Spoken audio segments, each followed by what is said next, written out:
My name is Tom Murphy. I'm the mayor of the village of Mamaroneck. I'm just going to go over a little of the procedure for tonight and ground rules so that we're all on the same page. I want to thank everybody here inside the Emlyn Theater for coming to tonight's event. In addition to the folks here inside the Emlyn, many are also watching tonight's meeting thanks to our friends at LMC-TV. And I've also been told that News 12 is also going to be live streaming some of this via LMC-TV. And I hope they pay LMC for that.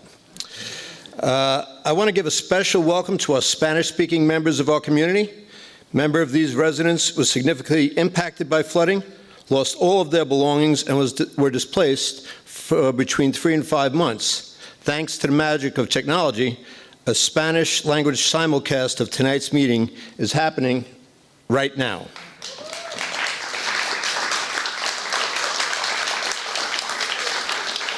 Hola. I also want to thank our friends and colleagues at the Community Resource Center for hosting and organizing the watch party at the Workers Center for our Spanish-speaker residents. Following Ms. McClanahan's presentation, questions from the audience and the CRC's watch party will be texted in English to Village Manager Jerry Barbario, and I will share those questions with the audience here. Before tonight's meeting, we invited the community to ask questions, concerns, ideas, and suggestions through 2 in-person events at St. Vito's and Most Holy Trinity Church, as well as an online form. I want to thank everyone for submitting the questions. Prior to tonight's event, we provided those questions to the Army Corps and hope that many of them can be addressed in tonight's presentation. Following Ms. McClanahan's presentation, there will also be a question and answer period. As I have already mentioned, questions from the CRC Watch Party will be texted to Mr. Barbario. Because of certain space limitations and fire exit rules here in the Emlyn, we cannot provide a microphone to audience members at their seats or have individuals line up at a microphone to ask questions. If anyone here in the Emlyns has a question for me or the folks on stage, please stand and state your question. When you are recognized in a loud and clear voice for me to hear, I will then repeat your question so that the folks watching on LMC-TV or the watch party can hear it. And folks, there's a lot of people that want to ask questions tonight. And I know there's been a lot of pain and a lot of trepidation in the community, but we want to get to as many questions as we can. So if you could just, cogently and quickly get to your question so that others have a chance to get to their question. I will repeat your question. Okay, to assist you, we have provided everyone here with index cards and pencils so that they can concisely compose your question ahead of time. To be able to get in as many questions as possible, each person here in the Emlyn and at the watch party is limited to 1 and only 1 question. Before we hear from the Army Corps, I want to be very clear. Persistent and devastating flooding is an existential problem for Mamaroneck, meaning that we cannot survive as a viable community unless we face this dangerous situation head-on and together. Tonight you will hear about the Corps' $88 million plan to mitigate flooding on the Sheldrick and Mamaroneck rivers. This plan is the cornerstone of any meaningful and effective flood mitigation efforts for our village. It is not a cure-all, and it is not the only actions that we will pursue. But I firmly believe that without this plan, we are just tinkering at the edges of catastrophe. Now, I ask that you listen attentively to the presentation from our friends and partners in the Corps are here to give. Let's bear in mind that these men and women have been advocating for us for over a decade, and they are our allies and our friends. Let's ask our questions politely and cogently, and hopefully they can address most of the pressing concerns. Thank you to my fellow residents of the greatest village in the United States of America for all of your involvement. Bethany McCallahan, is presenting for the Army Corps. I just want to point out that there are 6 members of the Army Corps here tonight. There are also representatives from New York State and Westchester County. Thank you all very much. Bethany, the mic is yours.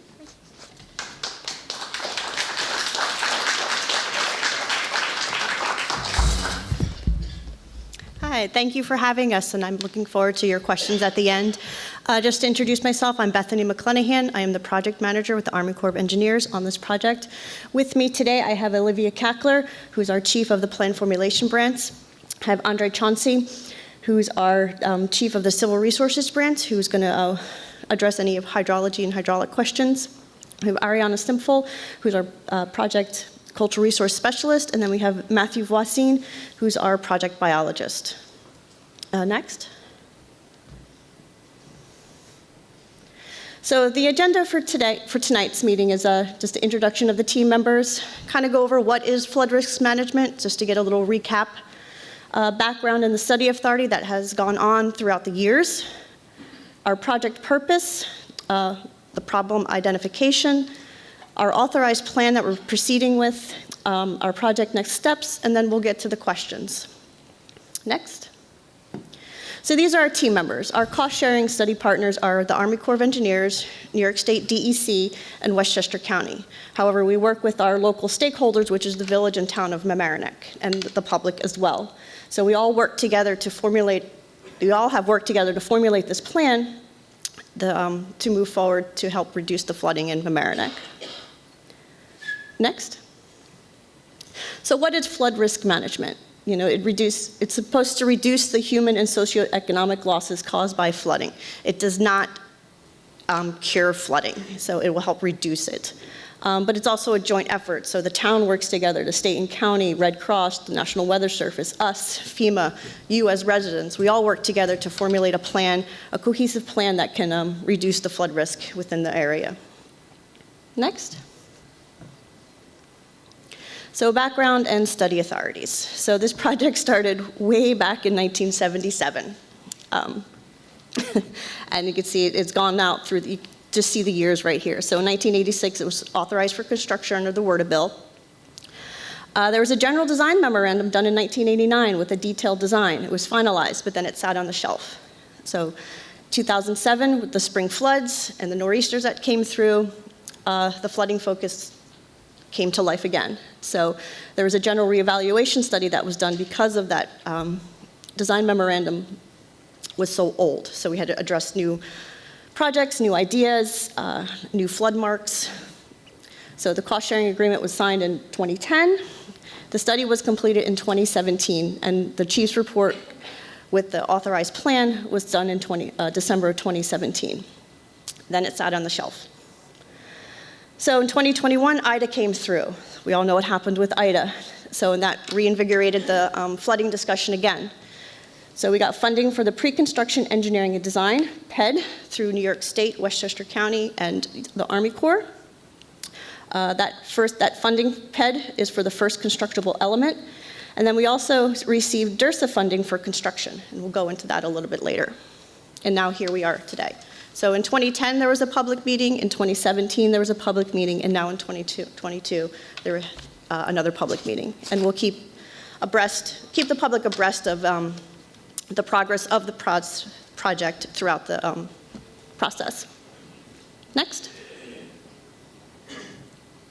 So the project purpose, which I think you all understand the project's purpose. So it's manage the risk of damages from the fluvial flooding, which is rainfall events, manage risks to the local residents' life and safety, reduce the human and socioeconomic losses, and focus on the flood risk management problems in the Mamaroneck and Sheldrick River basins within the village of Mamaroneck. Next. So the project location. It starts downstream at the Tompkins Avenue Bridge, and it works all the way up to the dam, and then all down to the Sheldrake River. So as you know, it's 24 square miles, and there's several commuter line. Well, there's a commuter line, and then the I-95 that crosses. That's a constriction for the project. Next. So the study area facts. You know there's damages. In the light brown, that's your 100-year floodplain, and the red are the damages that was incurred from that flooding. So there's constricted flow due to the small bridge openings, inadequate channel flow capacity, constrictions, and a fully developed floodplain. So over 700 structures are in the 100-year floodplain, 70% are residential, 30% are commercial. So we have to take those into consideration when we do our economic analyses. Next. So the problem identification. Basically, it came from damages from 1972, 75, so forth, 2007, and now 2021. The key constraints for the problems are the Metro North commuter line bridge, I-95, your developed area, and the river is constrained. Your river does not have really much room to move within your floodplain here. Okay, next. So from that process, we developed a general reevaluation report. So we identified the project purpose, we identified the problem identification, and then from that, we discussed with the local stakeholders, our project partners, and the public as well, some of the alternatives or measures that could be looked at within the study. So these are just some of the measures that we looked at, and all in all, there were 9 alternatives that were spun out of this for evaluation. So we looked at channel deepening and widening along the Mamaroneck and the Sheldrake rivers, bridge removal and replacements at those bridges there. I'm not going to read them for you. We also looked at a diversion tunnel, 2 diversion tunnels actually, under Fenimore Road and under Ward Avenue. We also looked at non-structural treatments, which is elevations, wet and dry flood proofing, levees and ring walls. Detention areas at the Mamaroneck Reservoir and Sheldrake Lake and Larchmont Reservoir, Silver Lake and Maple Moor Golf Course. And then we also looked at realignment of the confluence of the Mamaroneck and Sheldrake rivers. So out of these alternatives and measures that we looked at, next please, we came up with a selected plan, which is the authorized plan. So here we looked to estimate to reduce the damages by $3.4 million annually. It's an 87% reduction. Provides approximately 4.6 reduction in water surface elevations throughout the area. Provides approximately 2.8 reduction along the upper Sheldrake River. And it also provides non-structural solution in Harbor Heights for floodproofing elevations as well.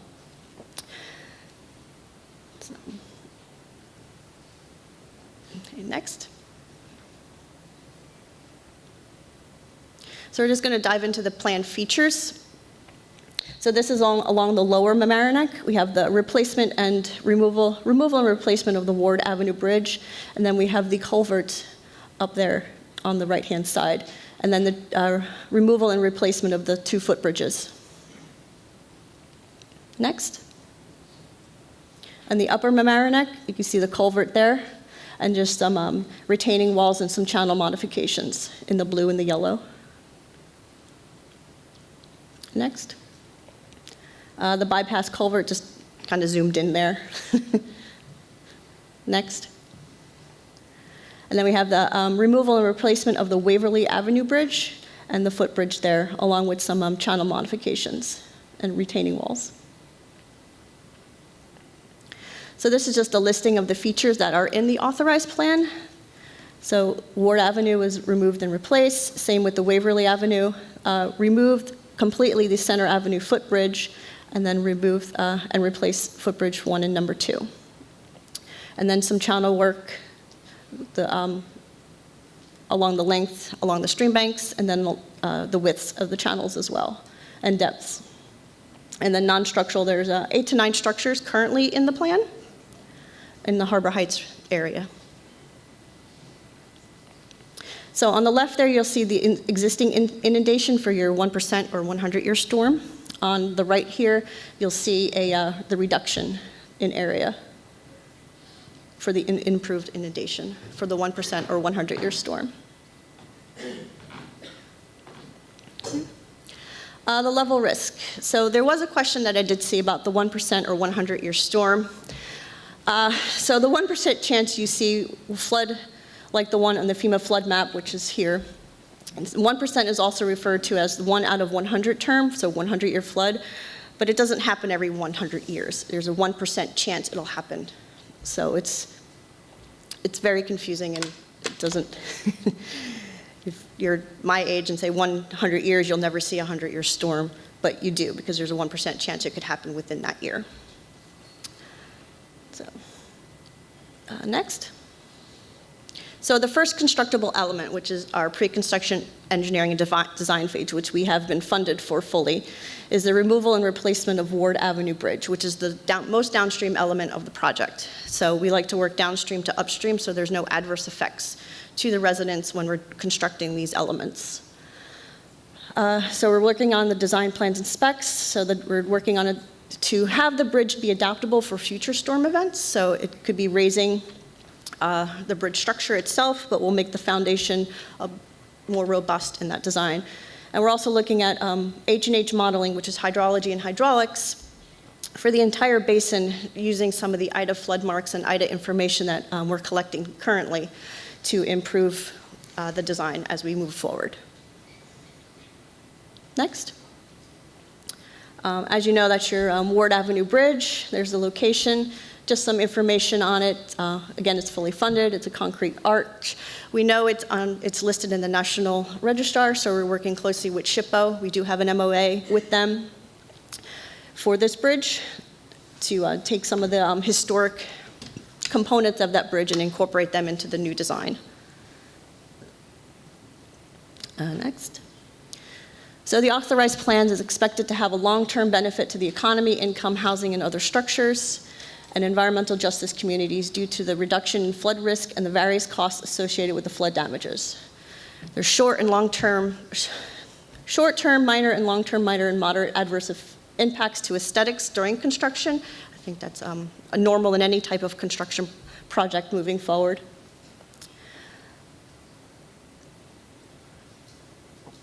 So this is the authorized plan. So we have the funds for PEDS to move forward with the Ward Avenue Bridge. Funds have been allocated for construction under the 2022 Disaster Relief Supplemental Appropriations, otherwise known as DRSA. We like our acronyms. So the DRSA funding requires that any changes to the project need to be within the chief's discretionary authority, otherwise the DRSA funding can't be used. So what it means is if we want to drastically change the project, we lose this funding. But we can slightly modify the project to maybe make a bridge span wider, make a channel alignment deeper, look at other non-structural elements, or possibly adding a few more structures to elevate in the plan. So we just have to be very careful on how we move forward, so we want to keep this funding for future use. Next. So our next steps is currently we're working within the Corps on our project management plan. That's basically our scope for the PED phase here. So we're looking at doing additional channel surveying, additional H&H analyses, geotechnical borings around the bridge, the current bridge, so we can design the new bridge. We're going to develop plans and specifications for the Ward Avenue Bridge. So we're looking at possibly designed to be completed in early 2024 with construction to start afterwards. So we're looking at a construction start in 2024. So that's the summary of where we are. Okay. And now we're going to go into questions. We're going to rearrange the furniture, right? Thank you. Thank you.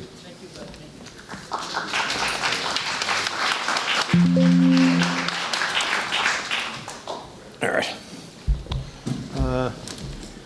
I got this. Yeah. We're just going to get on an axis. Very good.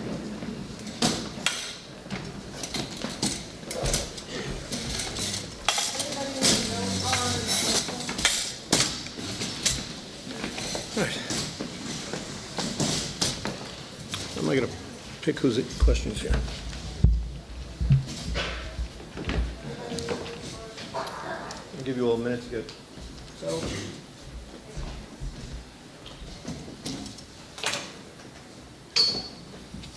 Chair, are you ready? I am. Thank you, Bethany. That's the broad strokes of the plan. We're going to go to the question period now. So why don't we start by just raising our hands, and I'll try and be sir in the red hat. So my question really comes around to everything seems to be downstream, and I totally understand why you would build from downstream. Back up. My understanding is in the last flood in Ida, there were 21 homes in the village and town that had water damage to them. Now, there may be more, but that's the number on the streets last week. And then we 6 of those are in my neighborhood at the very top of the Mamaroneck River. Yet there's no mention here of taking out the Winfield Bridge, deepening the channel, changing the dam at the reservoir, okay?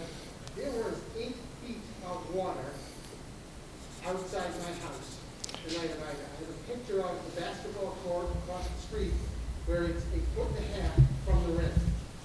So doing everything downstream is great, but there have to be major changes upstream at the top of the Mamaroneck River, or else you're giving away that whole neighborhood. Okay, so for the folks watching at home, the gentleman's question was, in sum and substance, he lives in Harbor Heights, and he's concerned about not getting remediation there. And the question is, why are we starting at the bottom at the Ward Avenue Bridge? And Bethany, do you want to answer, or do you want to hand off to one of your staff? Well, we typically start... Use the microphone. Oh, sorry. We typically start downstream. So I'm going to go, Andre, do you know upstream? If you think of a drop of water drops up and goes down, and you're at the end point. When we do any construction in terms of a riverine, you want to make sure you mitigate as much impacts as possible. So for example, if you look at this project, if you deal with the downstream end and you make the river wider, you will have more flow coming downstream and will have less impact, and eventually you'll see residual increases of benefits upstream, very small. When you continue going from downstream to upstream, you're minimizing the impacts going more further upstream, because now you have a conduit that's bigger to allow more flow going down. If you went reverse, for example, and you tried to deal with the areas upstream and you made a big channel, you will now increase more flow going downstream, and you would then increase the impact. So it's the logic behind it. Can I just add one quick point then? So I totally understand and agree with what you stated. That makes complete sense. What makes no sense to me is that you've done nothing to mitigate the flooding. You're telling me I'll get a minimal improvement because of improvements downstream. If you could get in any of the floods in the past 15 years, I've lived in this house for 17 years, you would see the water come out of the reservoir, hit the Winfield Avenue Bridge, go right over the top, flood the 3 immediate houses. Okay, I'm very lucky my house is up. I do not get flooded until Ida. But then the next 3 houses in a row down the river get flooded. One got knocked off its foundation in 2009. So what I'm saying is, you're correcting everything down below, which you said is going to give a minimal benefits up the top, but you've done nothing to benefit the people who live at the top of the river, or minimal at the top of the river. That is only until the entire project, as you saw in the maps before, until the entire project is built. Now, I will say this, for an H&H standpoint, you could say, hey, why don't you just do everything at once? But in terms of, and this is where probably Bethany and Olivia can join in a little bit more, is how we are set up to fund this whole process. That's why we're in contracts, to be able to do each one. So there is a limitation to what we could do at the same time, but we try to maximize as much as we can to minimize the impact. So yes, I understand your point, and I totally understand your viewpoint is that it's not helping me upstream. And I would understand that. But to do a reverse would cause even more of an impact. Okay, we have to move on to another question. You've had Gina Van Eyck.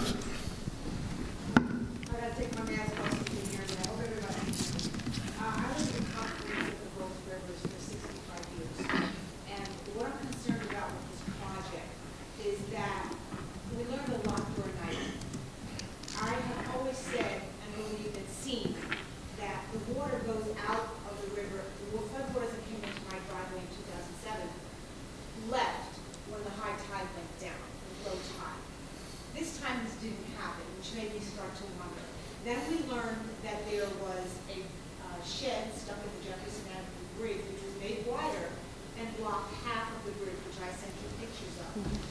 Then there were 2 storage units that were metal. One of them flew flew down that river before the Mamaroneck Avenue flooded and lodged in the Needle Lane Bridge. So it went through Station Plaza, Metro North, Covert Avenue, in front of Waverly Place Sewer Bridge, which is a bridge in 1989 in the plans was going to be removed completely, and then a reverse siphon of the sewer was to be put there. Then we have back flooding, because the water hits the Wilson Avenue Bridge, the Needle Lane Bridge, but when the water was supposed to be going down, and I was crying on my steps, thanking God that everyone I knew didn't die, my husband wasn't pulled out of the water, and I had to run through waterway ski. Coming into my driveway from White Avenue, which actually came perpendicular over the Mamaroneck River, which was not flooding yet, was not overflowing yet when the water came from White Avenue. But the water can't get out, and the Wilson Avenue Bridge is a problem. We're making a big bottle, a bigger bottle, a deeper wide bottle, and the neck is staying the same. Now, we have the Thruway Bridge, the Thruway, New England, the drains I heard were blocked. The water wasn't going down the drains into the rivers. They were coming over. St. Vito's, Elliott Avenue flooded hours before I did it Confluence, when I'm only a few blocks away.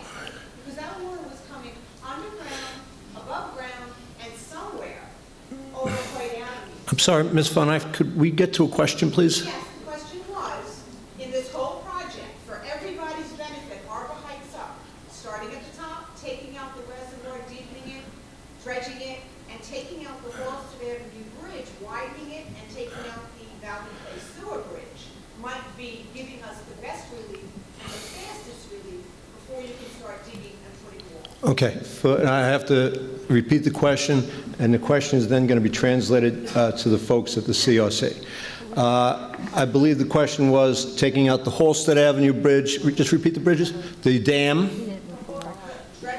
dredging the reservoir, Taking out the Halsted Avenue Bridge and the Valley Place Needle Lane Bridge. taking out the Halsted Avenue Bridge and the Valley Place Bridge. Were those considered, and if they were, what is the verdict? Well, they were considered initially. If looked at the measures considered slide, we did look at the bridge removal and replacement for the Columbus Park pedestrian bridges, Station Plaza, Halsted Avenue, Ward Avenue, Hillside Avenue, Center Avenue, Valley Place, which is the Anita Lane Sewer Bridge, and Waverly Avenue bridges. Those two specific bridges that you've mentioned, they fell out of the plan. The benefit cost ratio wasn't worked out. It just, for some reason or another, they just didn't move forward. So. Can you just explain for the folks the benefit cost ratio analysis and how that factors into what you can and can't do? So for a proposed action, we have to show that the benefits coming out of the project will outweigh the cost. And we calculate the benefits as the damages that would be prevented if the project were in place. So that's where the benefit side come from. And then the cost is sorry about that. The cost is the cost to implement the project. So that would be the construction cost, interest during construction, and then the cost to operate and maintain the project. And we do an initial screening to determine which elements or which alternatives have benefits that outweigh the costs. And then once we find them, as Bethany alluded to, alternative one, then we go through a process to figure out the optimal sizing. So that may be more detailed than you wanted to, but... No, that's, thank you. Can I have the next question? Bernie. Madam, one question per person. Why in the study that, in the Army Corps of Engineers of the study, which is online, well, let me rephrase it. There's 24 square miles of watershed in the Mamaroneck River.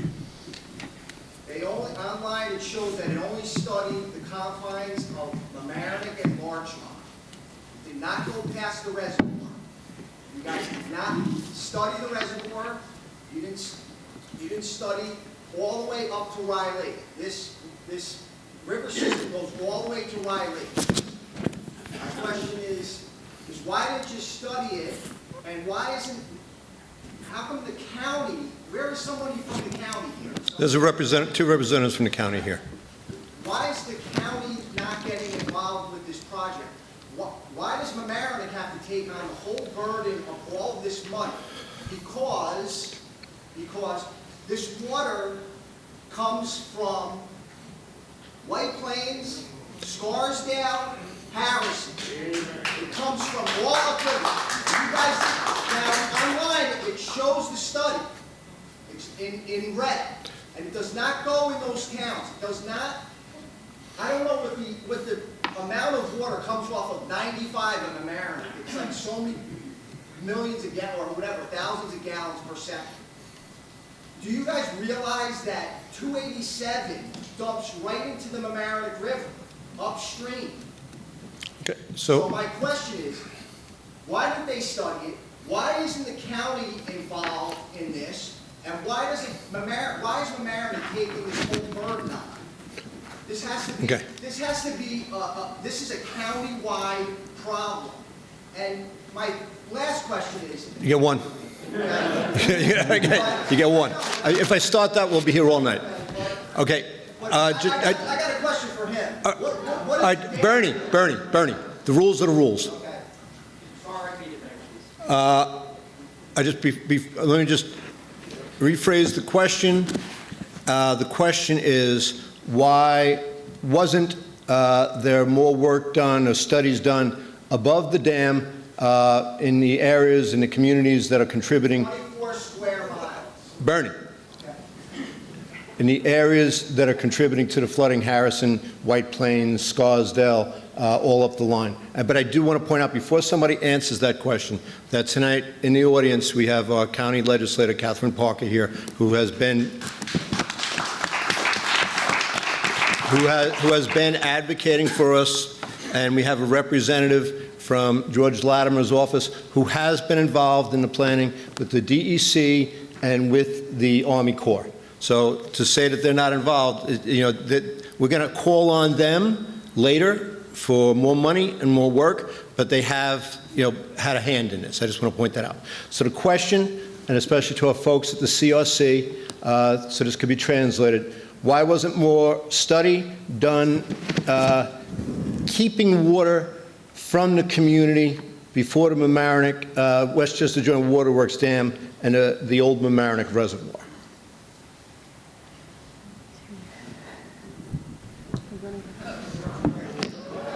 Everybody's looking at me today.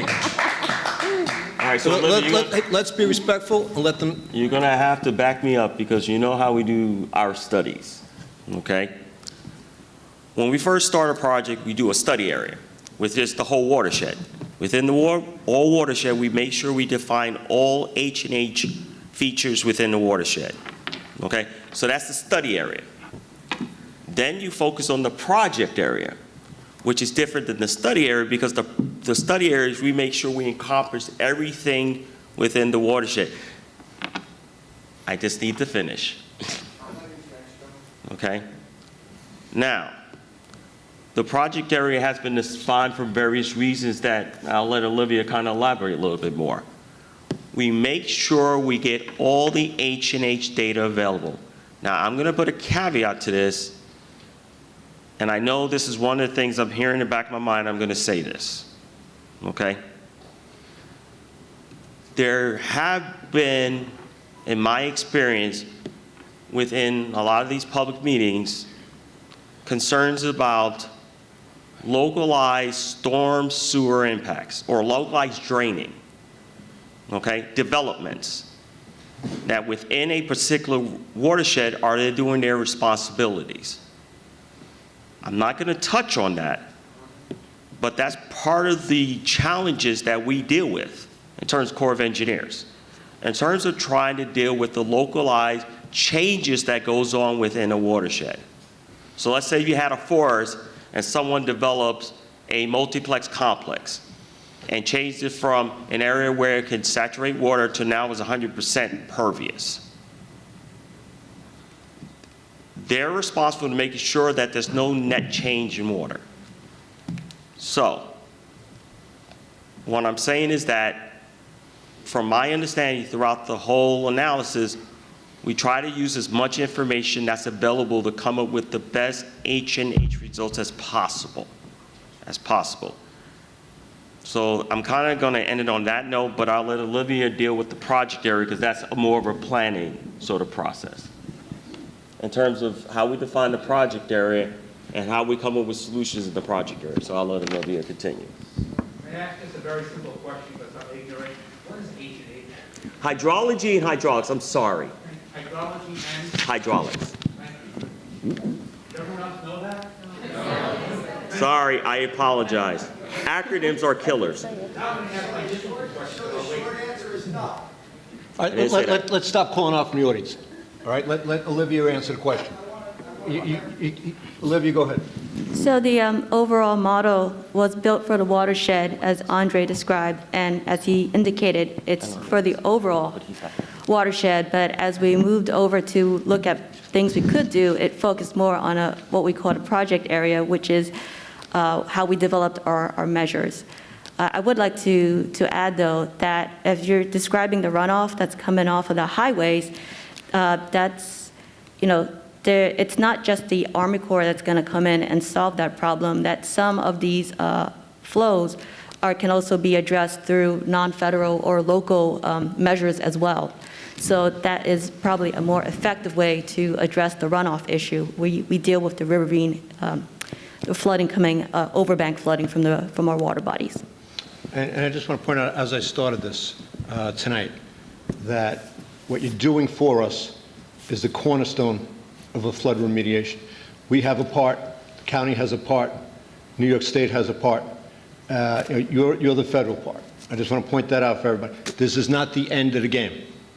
This is where we build the game. We're building our ground game here, and we're going to build from that going forward. Did you have a question, sir? Me? You said you had a question with the. Yeah, and I'm not going to stand up because I'm sure it won't see me anyway. But first of all, I have to thank you for what you're doing. It's an amazing amount of work. When I look at the plans, it's like astronomical. So thank you. But what I'm concerned about is more of what Andre was just teaching me about, hydrology and hydraulics and the storm drain management program, that we're not touching that. And then Olivia, you commented that the runoff issues are from other agencies. Where can I get the list of those agencies? Because right now, when you look at my property, it looks pristine and beautiful. I live on Melbourne Avenue, right down Melbourne Avenue. Wow, historic houses. I have so much water under my house. One engineer said, Robert, you don't have to buy a boat, you're living in a boat. So what do I do about the underground water, and what are we going to do, and how do we address that? That's my question. I didn't, I'm sorry. Okay, let me, gentleman, that's my fault. The gentleman lives on Melbourne Avenue, and he gets water in his basement, and Melbourne Avenue does not border on any of our rivers, and he's wondering if there's anything in the plan for him. I don't think there is, but, That would be my neighborhood. yeah, thank you. Go ahead. So I may have misspoke when I said that it was from other agencies. I meant that other agencies are the ones to contact. So I would say, Mayor Murphy, if it's okay, he should probably start with the village on the Start with appropriate Jerry authorities. Barbaria. Mr. Jerry Barberi. Thank you. The gentleman in the blue shirt. Is there any plan to have any structures taken for eminent domain? The question from the gentleman was, are there plans to use eminent domain to take structures? There are currently no acquisitions anticipated. Our real estate requirements consist of permanent and temporary easements. So we will not be taking anybody's property. And I just want to point out that our friend Steve Otis, our state assemblyman, has driven down from Albany to be here. Yes, the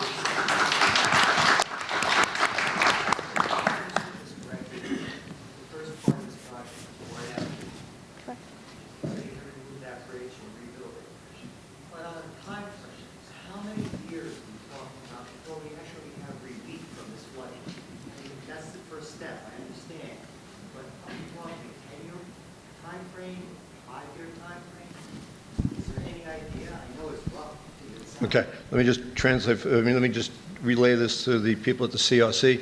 The gentleman asked basically, what's the time frame? When's the project going to start? When are we going to actually feel drier? Well, as each proponent, it's incremental. so you'll see a little bit of relief from the Ward Avenue Bridge and then so forth and so on as we go upstream and the other elements. One good thing is we do have the money in hand for construction, so that will alleviate some of the time frame.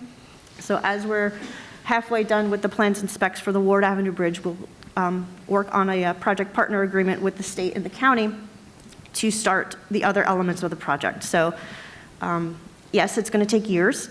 I can't give you a definitive time frame, but I just know it's incremental, and because we have the construction funding in hand, it will move a lot faster than if we have to go into the fiscal year budget cycle. And just to point out, this is the first time we've ever had the money. And I want to thank Senator Schumer and his staff and all the folks in Washington who used the process of the IDA relief bill to include us and to get this plan kickstarted again. The gentleman in the white shirt.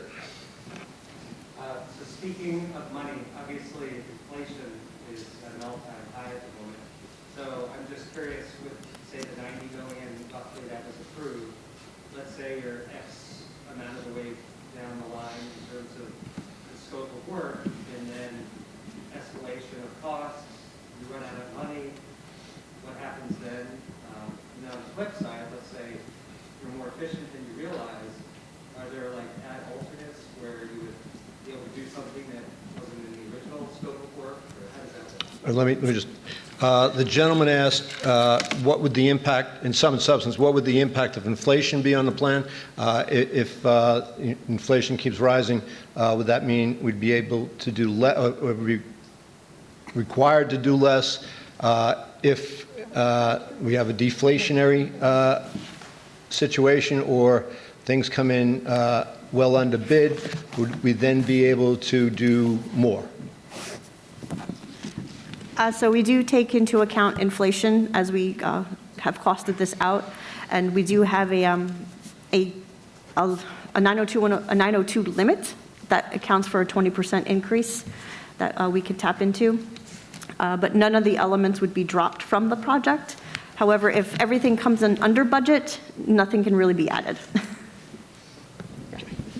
Ann, then I'll get it. Hold on, Olivia. I'm sorry, what? It's okay. Okay. He asked about timing, and Bethany's answer was she couldn't guesstimate. But on the screen, you showed that the first project was to start sometime in 2024. Correct. How many projects are there? I mean, you said each phase will take, you're talking Yeah. 3 projects more after the board? 5? 10? Okay. So the question from the audience was the first phase is supposed to start 23-24, the Ward Avenue Bridge, and this is done in phases. How many phases, and B, is there any time projection? So we broke it out into 4 phases. So the Ward Avenue is the first phase. We have the Waverly Avenue and the Footbridges as the second phase with some channel modifications, the Culvert as the third phase, and then the non-structural elements as the 4th phase. So once this first phase is done, because we're going to be updating the H&H, the hydrology and hydraulics for the entire project, that will feed into the design for the other phases as well. So those will typically move quicker. So I want to say maybe about a year time frame for design for all those phases. But they'll be stacked on top of each other, and possibly, because we have the money in hand, they could all be done at the same time. Thank you. Gentleman in the magenta shirt.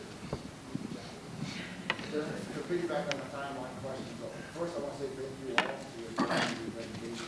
Obviously, we have a huge commitment and an opportunity to comprehend history of what's going on with the village. Getting back into that overview, I know it's very clear to us. But I did have a question. It started in 1977, right? This is when this all started, the assessments, and then we got to 2007, we did an assessment again. And then we waited, and we got in 2021. So, we talked about patience, we talked about money and time, right? And with 2020, we're talking about a 30-year process. So, we're patient, but we just got hit 6 to 9 months of one of the worst floods in the history of the state itself. And you have the funding, So bureaucracy for the most part is out. And we're starting to build a bridge in 2024. We have the funding, we have what we want to do right now. So why are we waiting another 3 years that we have to wait for, hey, another storm season to get ready? Okay. And can we run in parallel with some of these projects? Is it a single project or will it depend on one to the other? Or can we say we started to build that bridge, we have the funding, we dedicated the team to address this, let's move in parallel. Let's do phase 1 and 2 as they overlap and not stretch. Okay. The question is why we're not. Okay, the gentleman asked why can't we do, in sum and substance, give me a little rope here, why can't we do more at the same time? If we're starting phase 1, why can't we also start doing phase 2 and crunch the timeline to give us maximum benefit? So for phase 1, we are doing some more channel surveying work, some geotechnical work, and then the H&H analysis, which that takes time. So we're currently writing the scopes of work to get contractors on board, and that's going to take a few months to have them on board to do that work, and then get them out there, and then get that data processed to be able to use to update the designs. And then from there, as we're working on the Ward Avenue design and getting that finalized, we're going to be working with the state and the county to do the project partnership agreement, which will then be able to tap into that DRSA funding to continue the other project elements. So it does piggyback a little bit, but we will be moving at a faster time frame just because we know what to expect right now, and we have that funding in hand, and everybody's on board with expediting the project. We just don't have a definitive timeline at this moment, because we have to wait for the additional data collection to further the project. Hey, Bethany, can I jump in here? So that general reevaluation report that was completed in 2017, that's at about 35% design. And so what you're looking at right now, that required work is to get from 35% design to that 90 to 100%, which is required to be able to award the contract. So that's a short answer, to your question. But the other part of it, and also do the permits.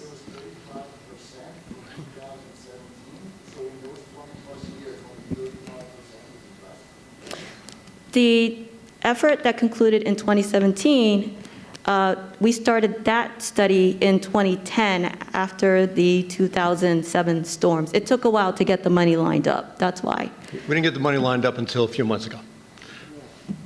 Yes. Yeah. Yeah, you.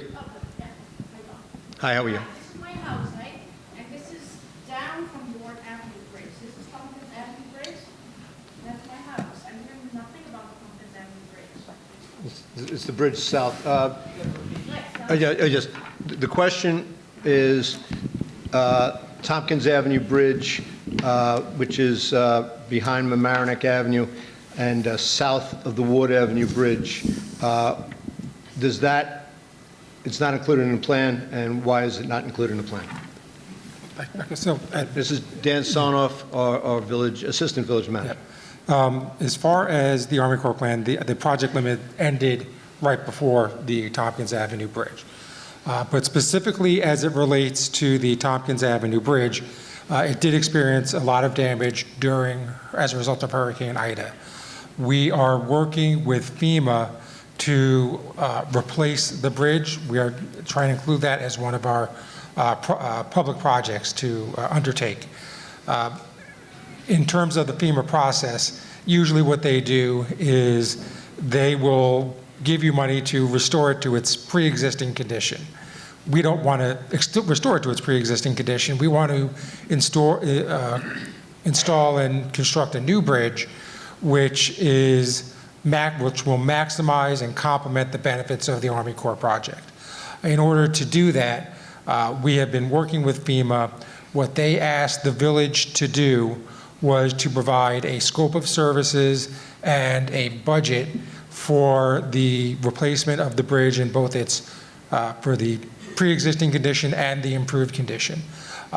Last year, in February last year, I had already been thinking about the Tompkins Avenue Bridge. I asked the Army Corps if we did replace the Tompkins Avenue Bridge, what would be the design factors we would need to consider. They provided that to me. based on the conversation I had with FEMA, asking for the different scopes of services and the cost estimates, we have been working with our bridge engineer who is who did the design work for the Hillside Avenue Bridge as well as the Waverly Avenue Bridge to prepare the scope of services and the design schematics. They recently provided the cost estimates to me, and by recently I mean yesterday at 11:30. I immediately forwarded that to FEMA to give them the flavor of what it was going to cost. It's about a $500,000 or $600,000 difference between the two projects. FEMA has asked me to provide them additional documentation for them to consider when they do a desktop review of our application to replace the Tompkins Avenue Bridge. So it's a little bit long-winded of an answer, but we are working on it. I have been working on it since September, and the latest piece of information I was able to get yesterday, which I was able to forward to FEMA to talk about the replacement of the bridge. Okay. Explanation, like why was that started by the Army Corps of Engineers? Because flood is Okay, we're going to, Randy. Thank you.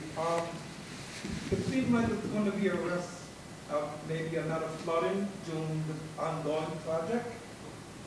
Of all the official people here tonight, is there emergency planning in the future if such another flooding while the project is going on for evacuation?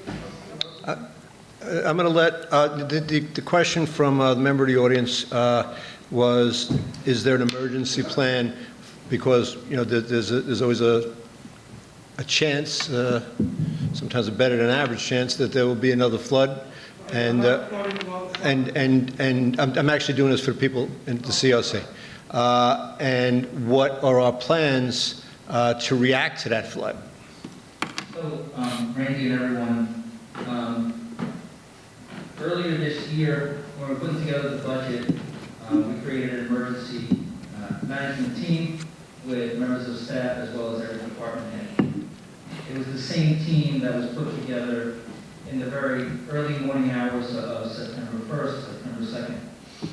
And what we're doing is, after we had our after-action meeting several months ago to evaluate and take a look at what we had done during the storm response and recovery, and some of the things that we can improve upon. Principally, our law enforcement and fire chiefs were very interested in having me develop a plan for an evacuation.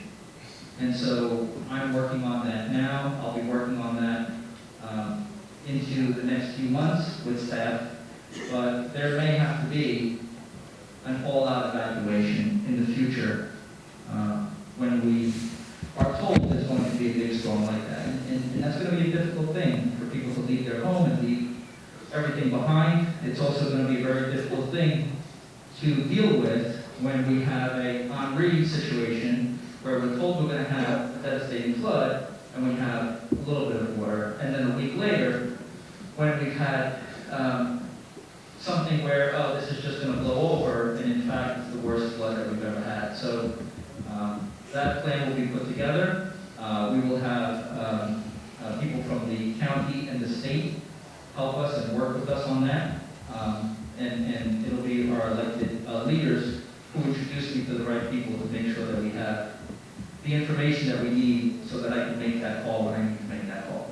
Thank you. And before I pick another question, I just want to point out that during the last flood, the police department, the fire department, EMS, DPW responded in exemplary fashion. I couldn't be more proud, and the village manager's staff.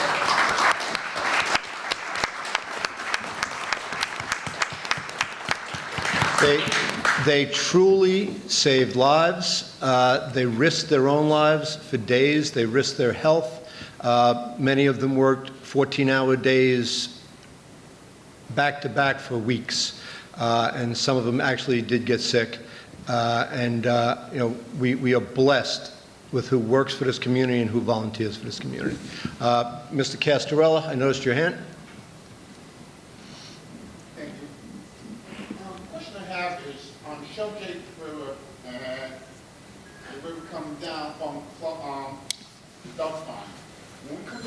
river and you're following it all the way to Columbus Park, in 2007, after the bad flood, they decided in 2010, 2015, whenever the study came out, they were going to actually widen the river or make it deeper and put walls up higher, and then open up in Columbus Park. They were going to go back 25 feet on each side.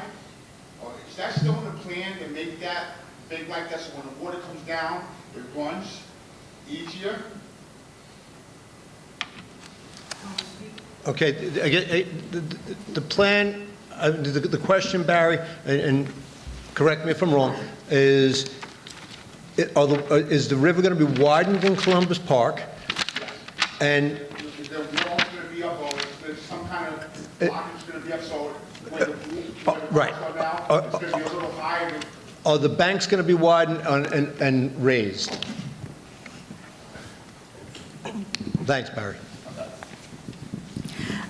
Yeah, for the Sheldrake River, we're looking at doing some channel modifications. So it would be looking at the slopes of the banks, widening where we can, deepening where we can, and also putting in some retaining walls as well. So it looks like to be, not something to call it channelized a little bit, but it could be, in furthering design, we could look at more of a natural channelization as opposed to just a wall. But yes, we are looking at that along the Sheldrake River.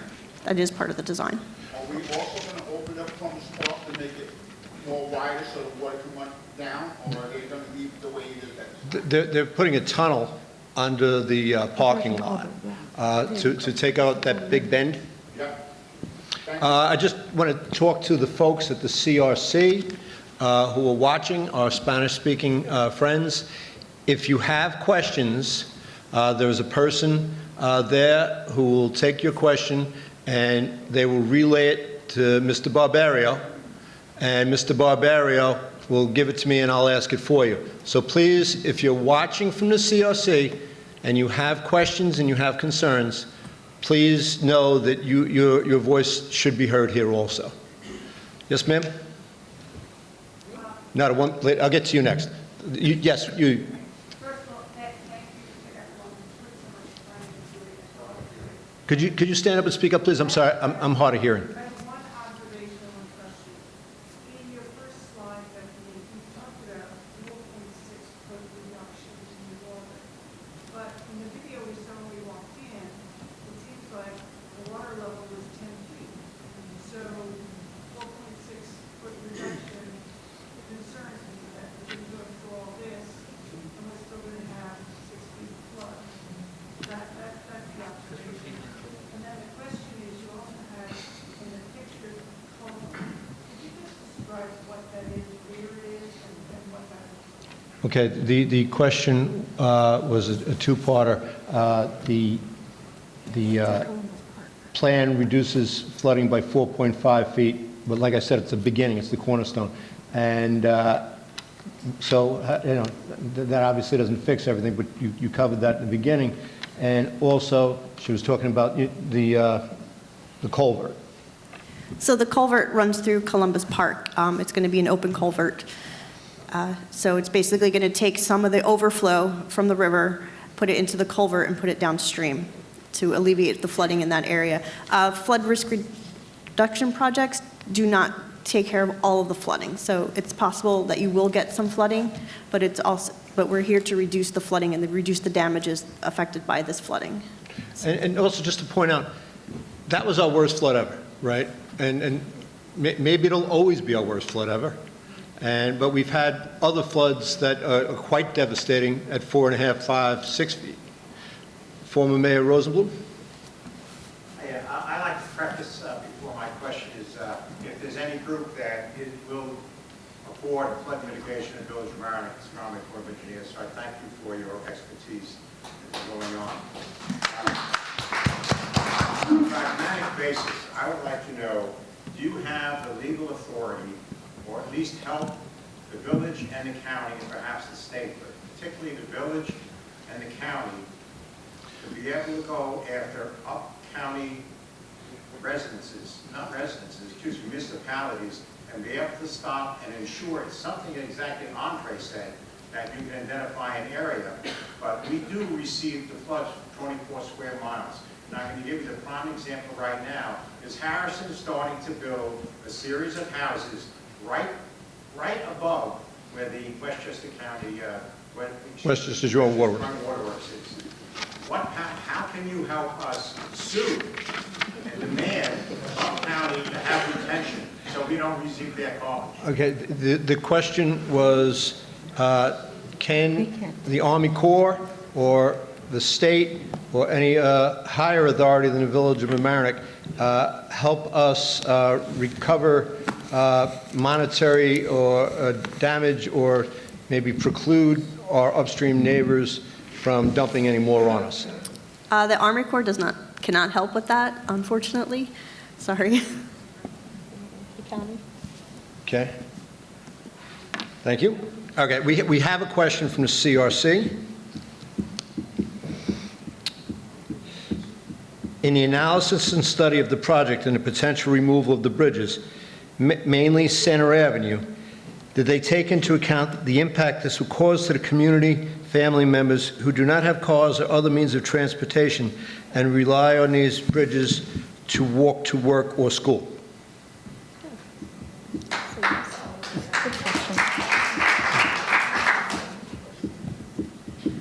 So in doing the planning analysis, we did look at that and how, I guess, pedestrians or transportation would be affected by removing a total bridge.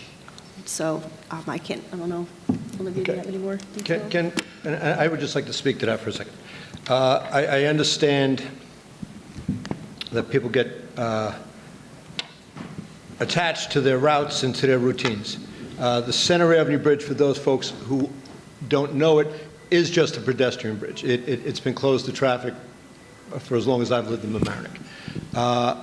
Right next to it is the Waverly Avenue Bridge, right up the block, that can, serve the same function of going between, let's just say, Fenimore Avenue and Mamaroneck Avenue.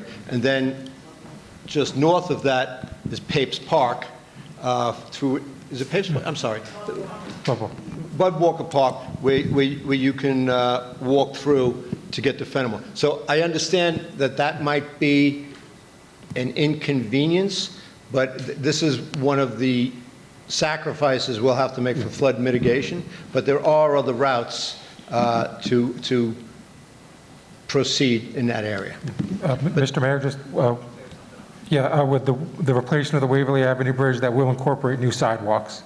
So it'll be a much safer walking surface for residents. Thank you. COC, if you have more questions, keep them coming to Jerry. And we'll go to Laura. Then we'll get to you, Susie. Hi, my name is Laura, and I live in the Washingtonville Flats area. I've been here 54 years.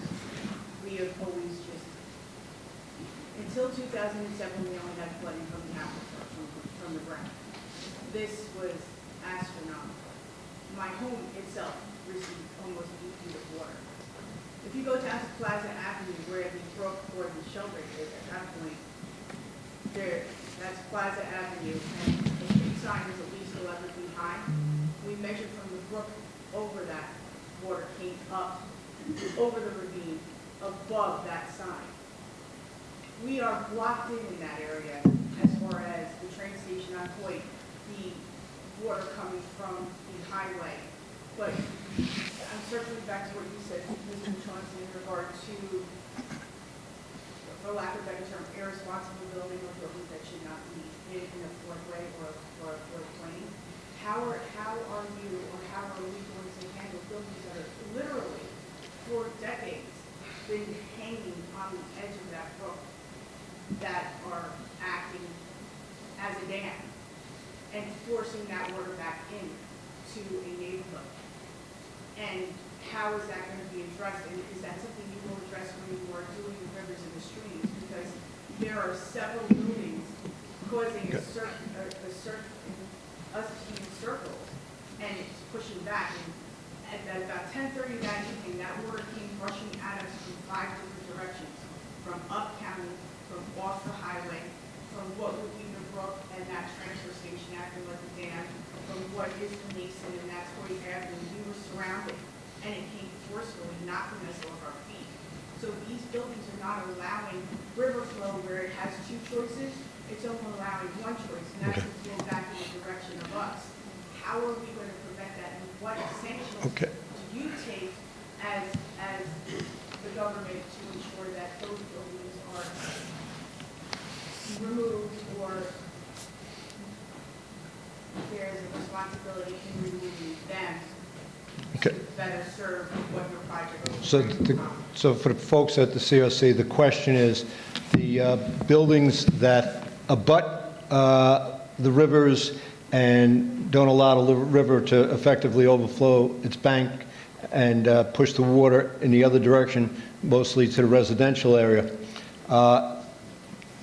Is there anything we could do about that? I don't know if that's the purview of the Army Corps, but I'll let you.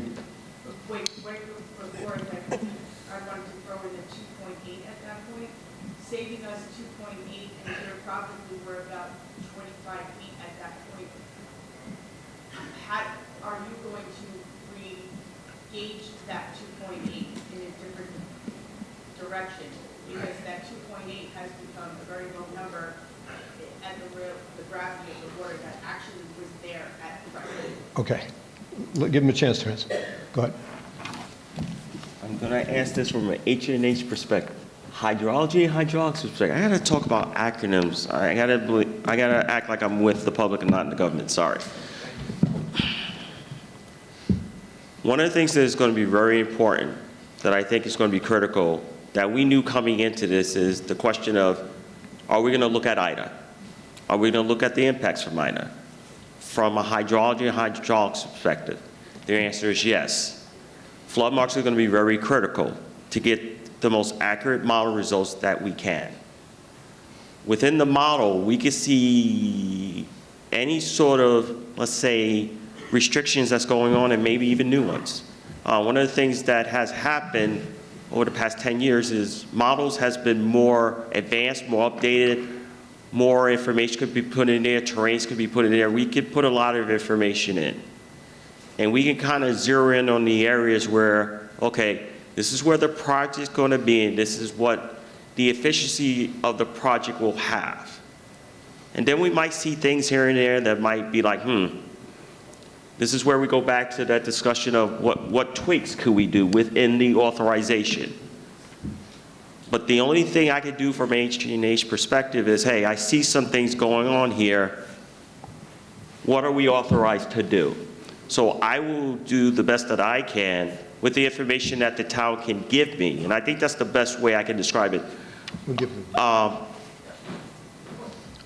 Someone told me this one long time ago. Whatever you put in comes out. If you put junk in, you put junk out.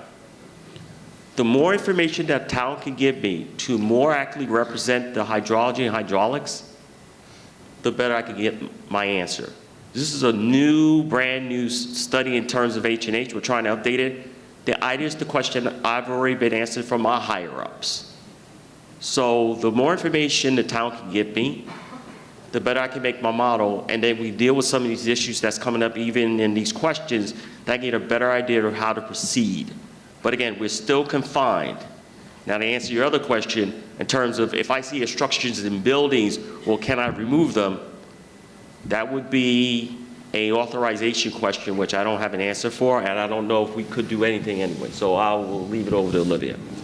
Thanks, Andre. So Bethany used a term earlier tonight that's actually quite significant, and it's being within the Chief of Engineer's discretionary authority, and that applies to any changes that we can make to this plan. So basically, that disaster relief supplemental appropriation funding, it says that we have to build it pretty much as it was authorized, except as we update our modeling to account for the latest conditions, including IDA, we have to check that that authorized project is providing the benefits that were promised, that Congress thought we were getting.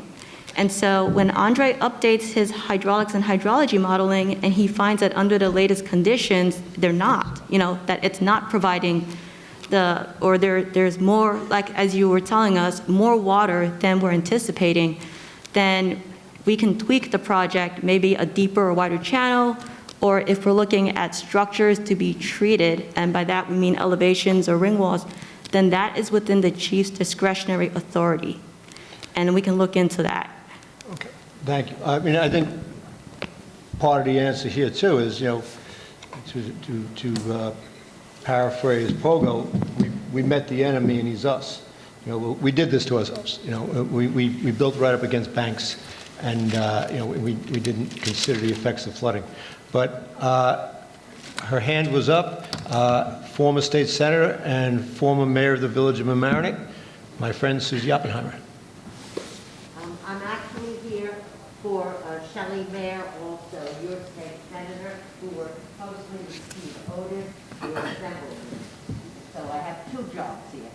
But in listening to this, I know that I can just feel the pain that all of you have expressed. But for me, just to see that, I think in my lifetime, I'm going to see this, because we started working on this in the 70s when I was mayor. And we worked on it over and over again. We never made the cost-benefit ratio that was essential to move the project, and we never got the funding that was required in the budget. And I'm just so happy to see you here now and know that something is going to happen, and it's going to be so much better, even though it can't be the total. But for me, I'm seeing it in my lifetime, and I didn't think I was going to. So that's good. Now, my second thing I wanted to say about the county, there might be some additional law that could be proposed. I'm not sure. Something that happened in the 70s when I was mayor here in the late 70s, and that was it was the beginning of those large buildings on Mamaroneck Avenue in Harrison. Harrison collects the money, we collect the water. I approached the construction people and asked, was it feasible to put in, at a, not a prohibitive, but as a reasonable cost, in your parking lots, pavement so that they are porous enough so that they can hold water in tanks. And out of the generosity of their heart, or maybe just because they wanted to be good neighbors, they did that in the first two buildings. I don't know, that might be a route that we could take for at least the industrial, the bigger complexes. I don't think that we can do that, obviously, for private homes. But we might be able to, I mean, that's not your purview, I understand. But something that works a little bit.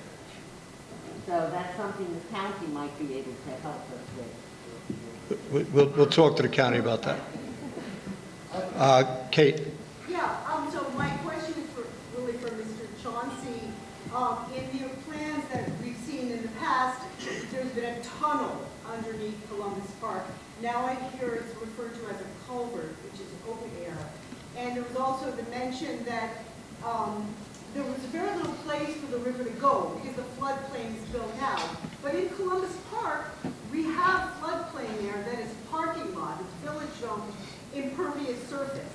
So I'm questioning whether that could be looked at to be impervious surface removed, lower to become true floodplain level, functioning still as a parking lot, but with absorptive surface.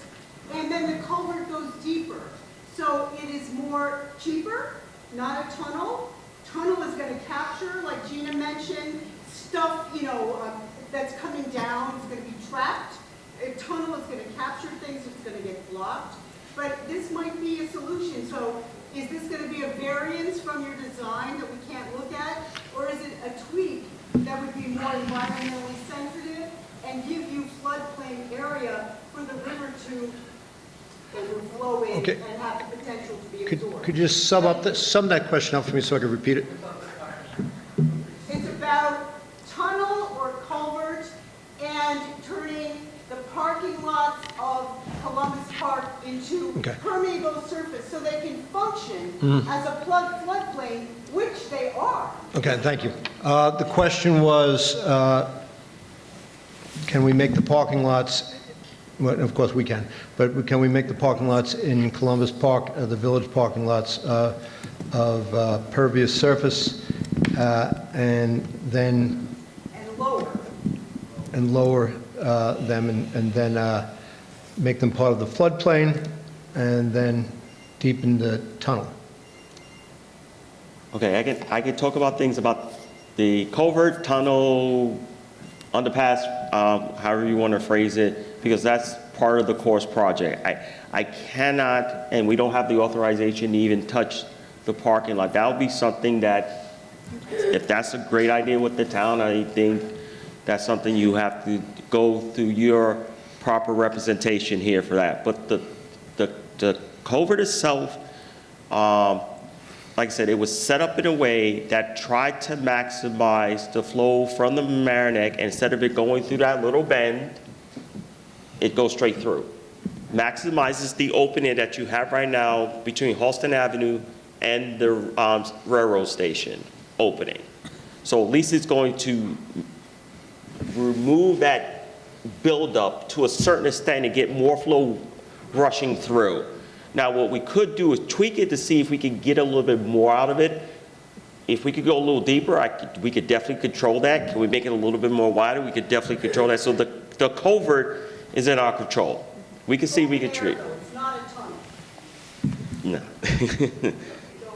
Yeah, so, I mean, the tunnel, we have control over that. We could try to tweak it the best we can to get maximum amount of flow going through it. That we could do. But isn't there a tunnel under the parking lot? Is there a tunnel? Tunnel or culvert? It's called a covert. The plan is a covert. That's what it's called. So it's open air? No, it's closed. If you see the plan, it's the covert, and then the 3 feet above that, it's the parking lot. It's supposed to go, the covert goes underneath the parking lot. Culvert that is covered by the parking lot. Correct. I'd call it a tunnel. And that's why I'm not going to argue. I'm not an expert. No, that's why I'm not arguing. Yes, that's sir. why I'm not arguing. I just wanted to take another crack at trying to chip away at the timing issue again. So I understand 4 phases. First phase, Ward Avenue Bridge. Pre-construction, plans to start in 2 years. Right now it's pre-construction. Okay, so it's starting now. So when will phase 1, just Ward, when will you expect that to be? I do expect the design to be completed in early 2024. No, the whole of the phase. When would you, phase is starting now, when would phase, when would you estimate? When would, the question is, when will the Ward Avenue Bridge project phase be completed? Oh, probably late 2024. Late 2024. So 2 years is what, is that a good estimate for a phase? 2 years? It all depends on the phase. You know, there's some, if a phase is complex, like the culvert/tunnel. Ward Avenue is not complex. It's a removal and replacement of a bridge. So, but we just have to do additional studies and data collection, IDA flood marks, channel surveys, geotechnical information, and then run the hydrology and hydraulic model. Okay, let's let her ask one question at a time, all right? Because there's a lot of people want to ask questions. We're going to go to Peggy and then Jimmy.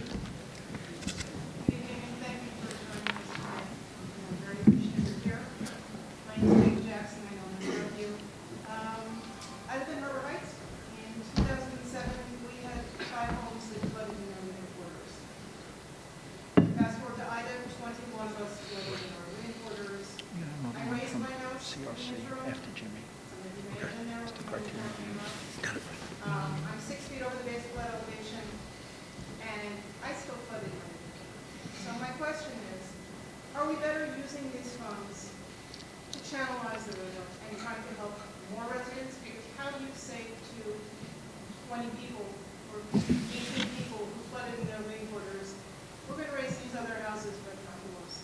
Doesn't seem to be very helpful. Thank you. So the question is how we use the funds, and can we raise houses in the Harbor Heights? Well, then make it more concise.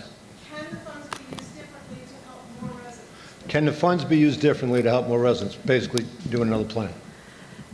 Within discretion. I know that's a convoluted word, but in the funding, and in the analysis that Andres will be doing with his team, we will look at, maybe there's 8 houses, but maybe there might be additional houses that we can look at that will be raised. So that 8 houses was done in the 2017 plan. So now we're looking at a revised analyses to see, are there additional houses that need to be raised, and what will those houses would be looked at?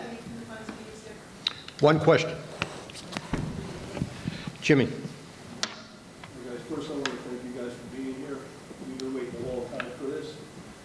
My question is to anyone who can answer. The village of Mamaroneck is finally trying to help us out, and they want to dredge the brooks and stuff while we're waiting for this plan to get started.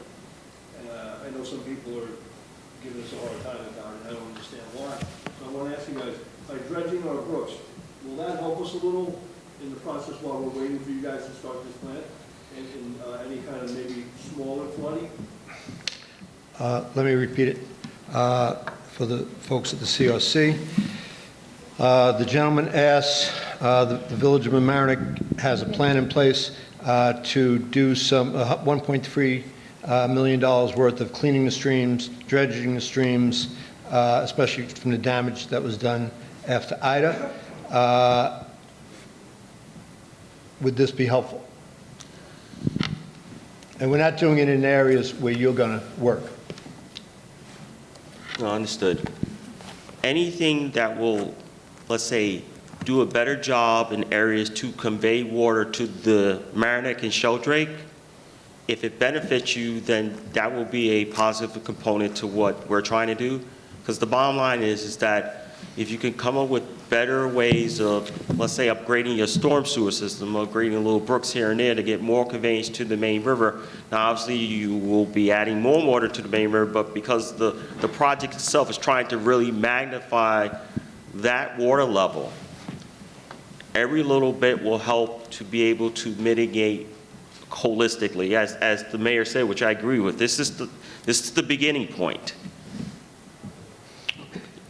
Everything else will be really up to the community and the county and everyone else to do their part to say, hey, what can we do to make our little localized area better? But then in the meantime, make sure we don't make a negative impact to the actual project. Bethany, do you want to say something? So, I don't know. Okay. Anything else you want to add, Bethany? No, I'll just say removing impediments in the streams will have a beneficial effect on the flow. It'll get the flow moving down faster, and it won't cause a backup. So any debris removal that you can do in the stream is beneficial. Yeah. And this was done under the powers that the village manager has to declare an emergency and to remediate the emergency. Does anybody here not think that potential flooding in the next few months is an emergency? Or do you all think that that's an emergency? Because I think it's an emergency. Yeah, so, to give you all a peace of mind and to give you all some fighting chance, we're going to do what we can do today. Gentlemen, I'm going to try and get to you all. I only moved here about a year ago and lost my house 6 months later. I'm not going to be as polite as everybody. 2024 is unacceptable to me. I mean, this is an emergency. This could happen again this summer. And what do we do? I mean, the funding is there. The bureaucracy, like somebody said, it should be out of the question. Why? Why does the pre-construction take so? Let's get this going. This has to happen. Something has to happen. We can't go do this again. This was devastating. I mean, I carried my dog on my right shoulder and my 6-year-old on my left shoulder with water up to here. We all could have died. No doubt about it. I mean, everything's written in blood. What's it going to take to get this going faster? That's all I have to say. Thank you.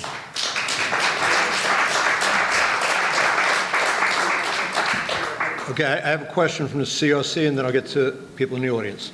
The COC's question. Oh, I'm sorry. What?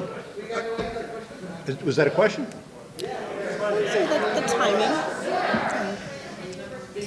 I do understand about the timing, but however, we can only work so fast. We do have to collect more data to make the most beneficial plan for you guys. So. Whoa. Let her answer the question. Please, let's be polite. That's what they're here for. They're here to help us. Go ahead. We want to be sure that we do this right. You know, we're talking about like a $90 million investment, and it doesn't make sense to rush it, to push it up about a year, when this is a project that's going to be serving your community for 50 years. I think if you were in my seat, you would say it doesn't make sense to rush it. I'm sorry. Okay. Just let me point something out. September 2nd of 2021, we had nothing. We had a plan that was dead. We had no hope of reviving that plan. The plan was killed in the past administration. So now we're back on the track, and I know it's frustrating, and I know how god-awful frightening that must be. And we're going to do in the village of Mamaroneck what we can do to remediate that. And believe me, I will talk to Senator Schumer and others to see if we can expedite it. But right now they're telling you what we got. And I know all these folks, they've been pushing for this behind the scenes for years. They want to do this plan. They want to help us. I really know that. In the bottom of my heart, I know that they do. So let's not kill the messenger. No, I'm not trying to. No, I know you're not. And I understand the trauma that you had. What happens if this happens in August? I understand that. I mean, what happens if this happens this August?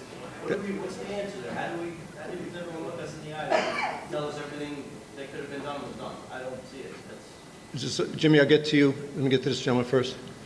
That being said, and we talked about the timeline of the project. That night of the flood, I was there. It was a night from hell. So I watched the whole time, and I think I was getting closer. The water's going out. Right. By 10 o'clock, 11 o'clock, the rain slowed down. Then all of a sudden, the water started going out faster and faster and faster. I know this is, we also mentioned about the county, about other towns. I know that water wasn't Mamaroneck water. And it was a disaster. So how can we, in the meantime, because now it's going to be 8 years until everything is done. Lives of that bridge, not only structures and money. People can die. People can get buried in the water. The water was rushing like a river. I had to cross a river, and I almost got swept and carrying a child. Okay, it was terrifying. This can happen any day. So in the meantime, how can we push these towns to work on their controlling their water? I'm gonna. It's an excellent question. I'm gonna let Catherine Parker, who is our county legislator, address that because I think she wants to. And the question for those at home and in the CRC is, how basically it gets back to, how do we expedite this? We've had 2 folks describe carrying their young children through floodwaters and the absolute terror that must cause. And they don't want to live the next 8 years with the hope that it's going to get better. They want to have it expedited, and they also want some responsibility of the people north of us to keep their water north of us and to, in some way, help us solve their problem that they, as Susie said, they dumped upon us. Go ahead, Catherine. I'm sorry. I'm so glad you asked that question for a couple of reasons. One, when our former state senator Oppenheimer, I felt I was called by name, my name being county, actually Catherine Parker, I wanted to respond. New York State, one of the frustrating things for a local elected official is that New York State gives control over all land use basically within that municipality. And that's a state law, not a county law. So it supersedes anything that we can do. That has to be done at a state level. However, that being said, it has been something I've been focused on from the very beginning. How can we encourage municipalities to work together? Sitting next to me is Dave Kavinga. He is in our planning department and oversees our stormwater reconnaissance plans. We passed the stormwater reconnaissance plan in 2013 for municipalities to come to the county for funding, but also to encourage the municipalities to work together. And we've had some success, not so much in this part with some of our Harrison hasn't really been a great neighbor, I think. I'll say that. But in other parts of the county, we've had collaboration. So we are continuing to try to work on that. One of the tools that I consider in our toolbox is reorganizing the Long Island Sound Watershed Intermunicipal Council. Every municipality that is along the Long Island Sound and those that are just slightly inland but part of what's considered coastal Long Island Sound watershed is part of this, the acronym LISWIC. And I'm sure Mayor Rosenblum remembers back when in 2014 I was really trying to rally the communities to get together. We met. And unfortunately, from some of our neighbors, there was less of an inclination to continue on this partnership.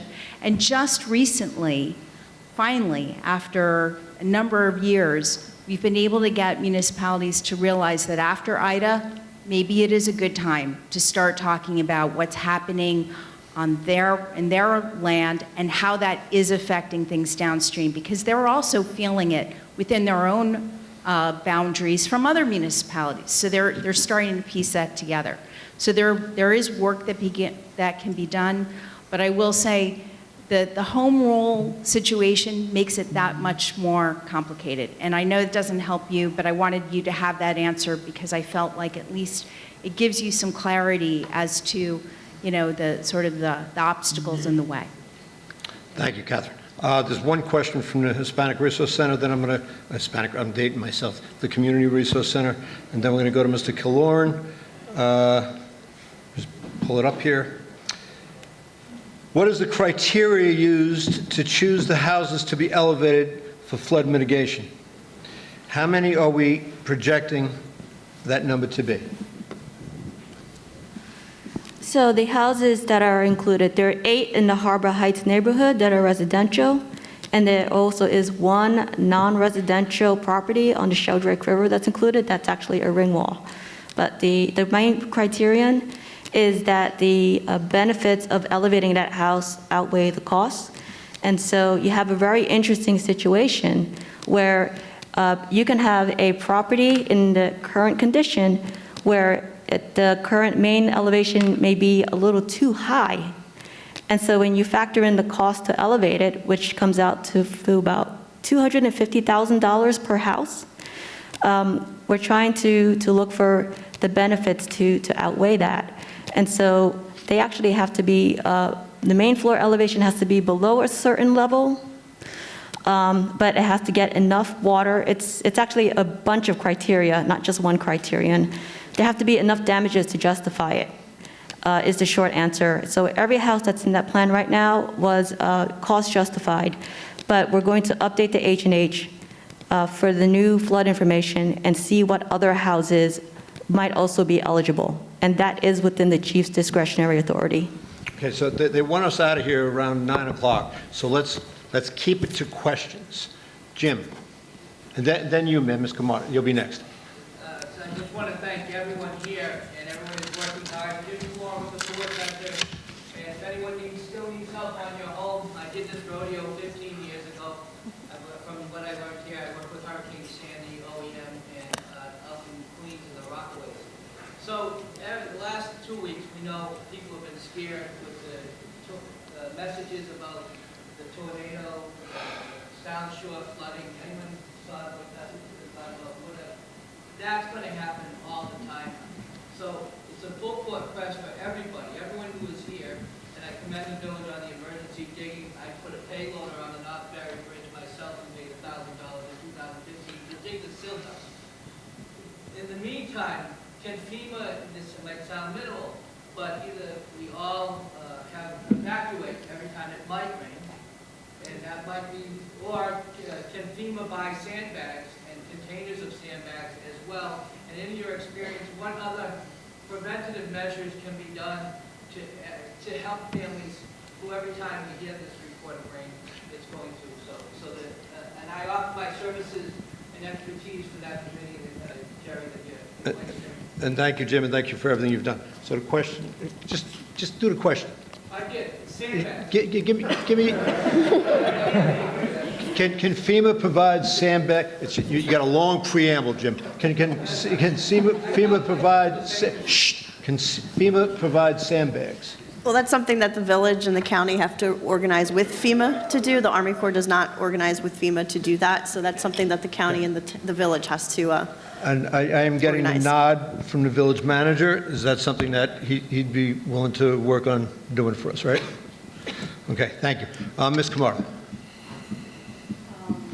Thank you for everything that you're doing, but unfortunately, I'm feeling that this has all been started in 1977. I was 3 years old when this project has been started. Is this going to go back on the shelf? No. Okay, that's very important to know because this has to end. Okay. The other thing is, what about the dam? What about the dam, the reservoir? Was that in the study? Okay. So we'll give it two questions. Is this going back on the shelf? And over my dead body is my answer. Okay? As long as we keep within the authorized plan with some discretionary changes, it will not go back on the shelf. And the other question is the dam. And I think that the dam is something that the county and the village are going to have to work on. And as I expressed to Mr. Kamara, I understand, and if that is the next phase for the village, it'll be the next phase for the village. Now, you went already. Tony.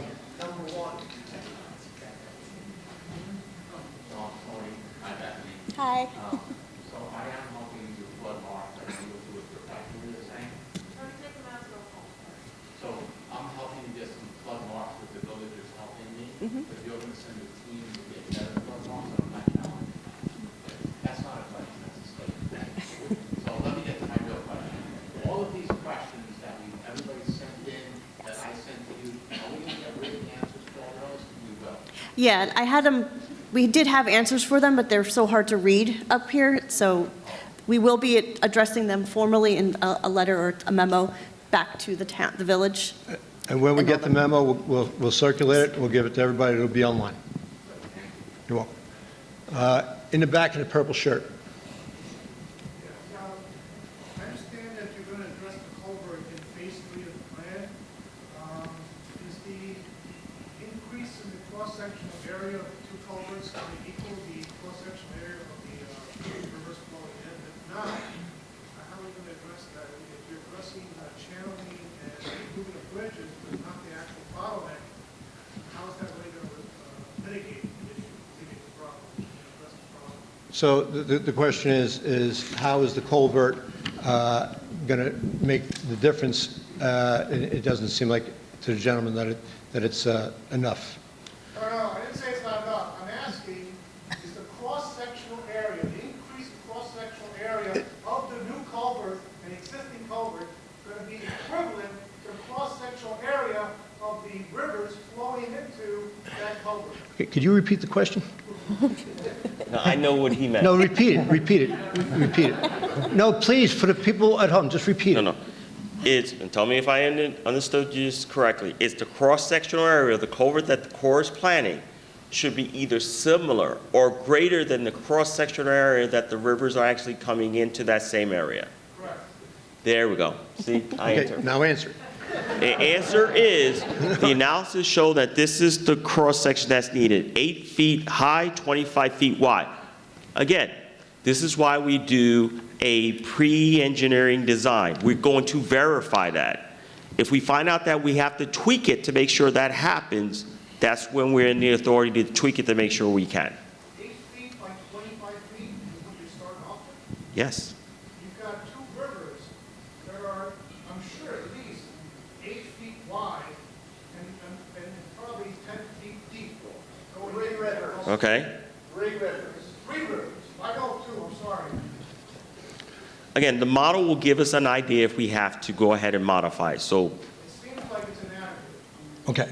Okay, and I note that, and we will make sure the model will verify if it's inadequate or not. So yes, we will Okay, keep that in note. this lady right in front of Barry. Please stand up and project. If, when you do these new studies, you discover that something is fundamentally wrong, let's say in the harbor criteria, but you don't have the authorization to change, to make the changes you think are necessary, will we find out about those recommendations and what can we do with those plans going forward? It's a good question. The question is, if in the course of their work, they come upon something that they find is a problem that is constricting the river, and but it's not covered in the plan. Will you then inform us about it and give us plans to do it, or maybe do a future study on it?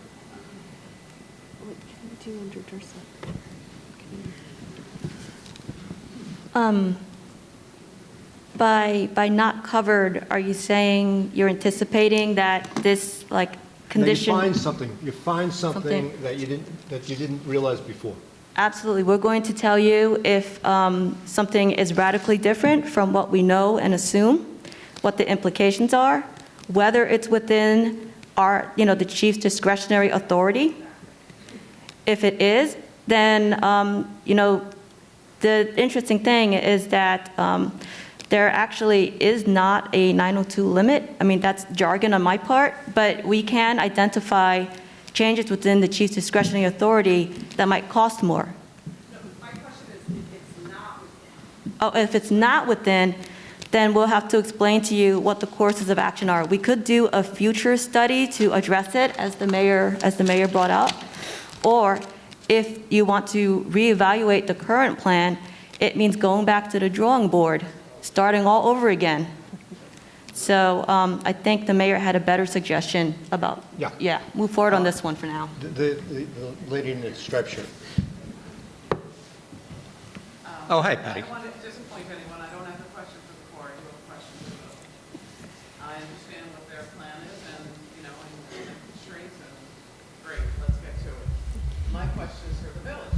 We all know that we need to do more than we've done, which is what Mr. Barberi put in an emergency plan. Thank you. What is the village going to do with all of the other things that we need to address, such as the storm drain maintenance? I can tell you for a fact that the tunnel, culvert, whatever you want to call it, under Ralph Avenue has never been touched in the at least 30 years that it's been there. Are we going to address these things? What's the plan? We need that done. Okay, the question was not addressed to the Army Corps, but addressed to the village of Mamaroneck about what we are going to do to, in sum and substance, clean up our side of the street and make sure that we do what we're supposed to do. And I think that it's fair to say that that hasn't always been the case. And I think what we have done, Mr. Barbario's plan, the $1.3 million plan that you talked about, we were also hiring 2 engineers to work for the village to do this. I think part of where we lost the impetus was not having an engineering department. An engineering department, an on-staff engineer would, always have flooding in mind if you're an engineer in this community. We will look at the area that you just mentioned. I know that when it rains, people see, debris upon the top of the storm sewer, but that doesn't mean that the storm sewers haven't been maintained. We do have a plan. We have a foreman who's doing, I think, very diligent storm and sanitary sewer system. We bought him all the equipment he needs to do that. So on Ralph Avenue, we videotaped the culvert on Ralph Avenue and realized that Ida was significantly detrimental or damaged significantly that culvert. And so what we've added as the last street in the village that's going to get full cut remediation, full cut repair of the damaged sewer lines on Ralph and Elliott in that area there, that we've already authorized our contractor to work on that culvert and replace that culvert where it's damaged. So we are addressing issues and problems as they come up.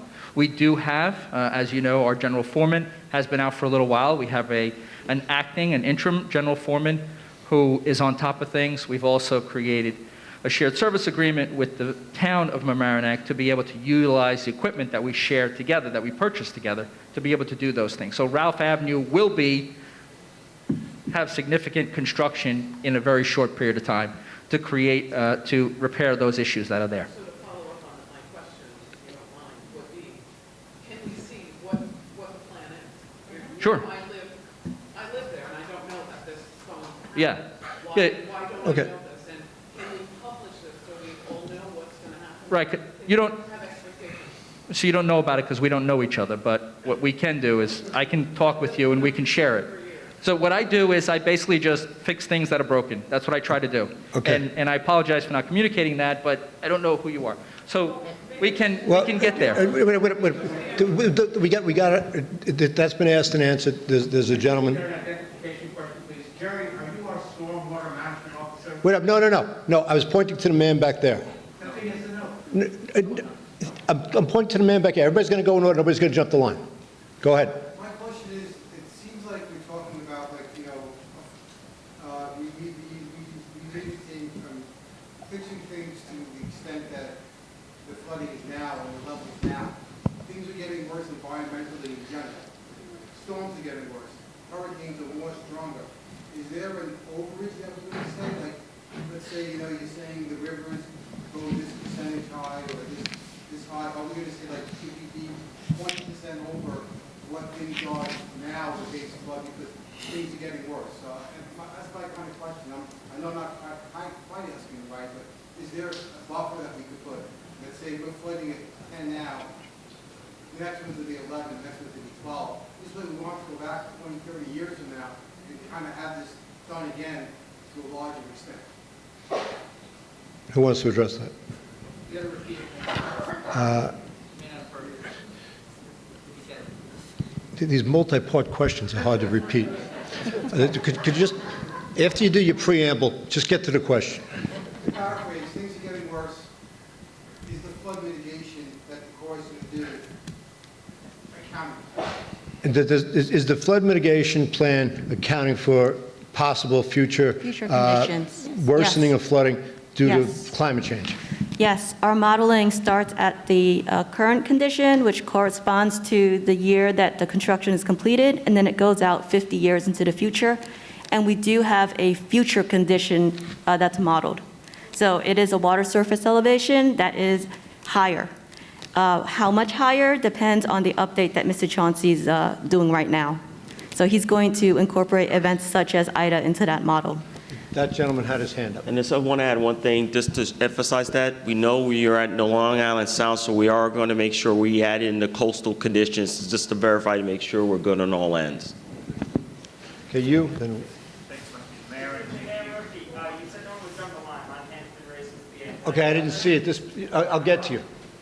Okay. Don't yell out. Okay. Go ahead. So yes, thank you, and thank you so much for being here this evening, and thank you for your service and what you do for us. I don't mean to inject politics into this conversation because you're meant to be apolitical and civil servant, but I think this is the question he's answering at this point, because look, there's a presidential election in 2.5 years from now, and there's a change in administrations in this case, and who controls the purse strings of the Office of Management and Budget in this case. Is there a possibility this funding could be reneged? Okay, the question is, if there is a change in administrations, if there is a change in philosophy, can the money be pulled by the next administration, like it was pulled by the last administration? No, for case in point, the towns that received the Sandy supplemental funding, that's been covered under, I think, 2 administrations, and that funding has not been pulled, so this is a very similar path, so the funding will not be pulled. Okay, all the way in the back. Michael. My father's home was flooded on Washington. Stand up and talk. My father's home was flooded on Washington Street, and it was flooded entirely from the toilets and the sewer lines. And I was wondering if this project would at all address that type of flooding. The water, his family was flooded, the water came up through the sewer lines and the sanitary. I imagine there was an inflow and infiltration. Yeah, as Mr. Chauncey had stated earlier, the Army Corps does not look at the sewer lines, so that's something that the county and the village would have to address. You want to address it really quick? Sewer lines on Washington are being replaced from 6-inch lines to 8-inch lines. That's one of the streets that we're going to be ripping up this summer. Okay, Mr. Hofstadter has his hand up. If you've asked a question before, I'm not going to get to you. Mr. Hofstadter had his hand up. So, as someone who's lived here my whole life, I can tell you that as we were discussing about upriver neighbors, you can, drive up Fenimore Road and see Bonnie Pryor working on the golf course and changing the elevation. You can see Saxon Woods elevation having changed over the last 20 years. Maplemore, the same thing. We need a way to go after municipalities. The county has to be a partner in this. And the fact that there's a countywide sewer district and there's not a countywide, water district is something that we need to honestly help looking at, because it's not just 24 square miles, it's 48 square miles. If you go up to Silver Lake, there were probably a couple hundred acres denuded about 30 years ago. And there is no way they're retaining the water for that development up there. That's all coming down here. And there is no effective way for us to go after them. And it's obvious what is happening. So we need the county. Is there a question? We need the county and the state to be on board with us about enforcing stormwater rules further up county, up in the riverbed. That was a statement. So go ahead, sir. Thanks. So in terms of the scope of the study that you're conducting, Chauncey, you talked about having discretion once this study is done. What kind of things are outside of discretion? Like, I heard you say that potentially going to help solve 4 feet of flooding. I think all of us have seen way more than 4 feet of flooding. So if you're planning to go, let's just say, 8 feet deeper in the channel of these rivers, can you go 20 feet? Like, is that within? Okay, so the question is what's outside your discretion and what's inside your discretion? We cannot go above the cost of the project. And I think that's the best way I can describe it, whatever flexibility you have. But I'll let Olivia clarify that a little bit more. We could potentially go above the cost of the project, but not to the point that it outweighs the benefits. And instead of just making it like the benefit to cost above one, we actually are charged with delivering the benefits, the performance that was in the promised in that 2017 report. Okay, this lady's been waiting. Okay, this gentleman. Yeah. Hello, Rick. My name is Deacon Ricky Sullivan from First Baptist Church in Mamaroneck. I just want to know if the information that's being established by the Army Corps of Engineers is going to be shared with the insurance companies, because our property insurance has dropped us because of lost payout. Okay. They're paying out too much money for us to restore our property.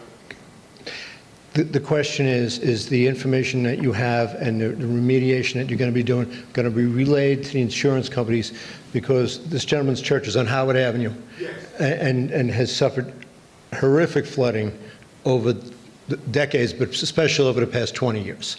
And they got dropped by their insurance carrier. So is there any way we can influence their insurance carrier? That's a no. But any of the information we develop for the project is relayed to you guys.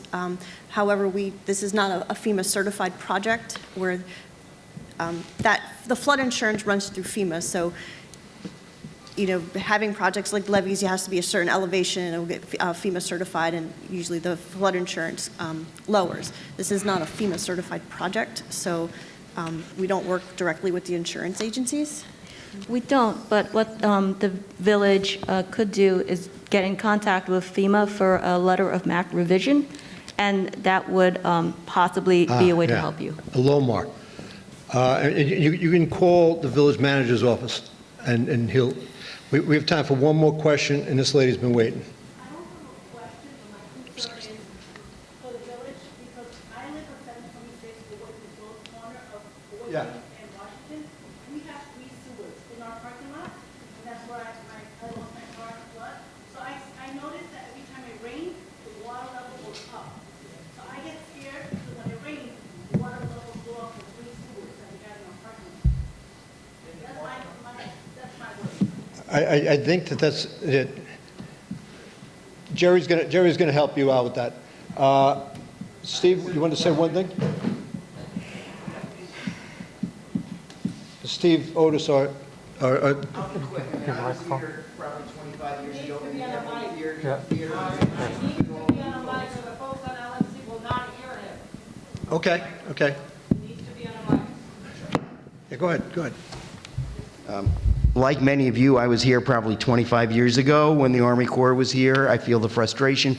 Let me just say, good news and bad news. The good news, and I was concerned, we had a Zoom in the fall after Ida, and the Army Corps really for the first time said we're gonna modify things based upon new information, and that is reaffirmed tonight. And I think that is huge because the studies that were done 20 years ago, 15 years ago, and I say this to all the communities that I represent, you gotta upgrade the information. And so I'm thrilled to hear that part of this process is going to be to look at the new data as part of the design phase. I think that is tremendous. I would ask on the Ward Avenue Bridge thing, I mean, is there a way to speed up this new information and get shovels in the ground sooner in that?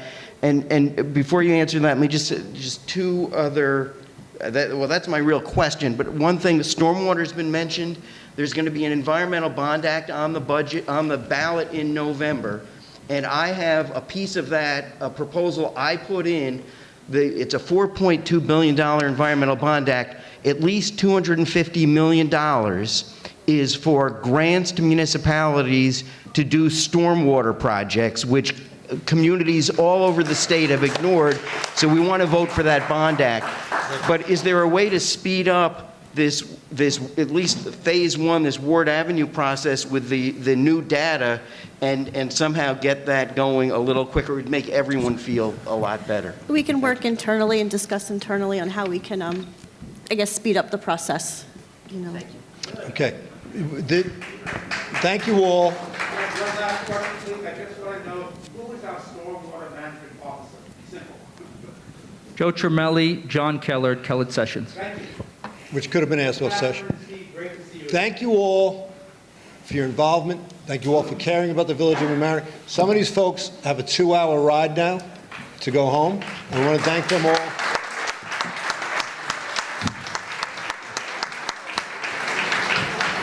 This plan will get done, and there is hope in the future. Have a good night.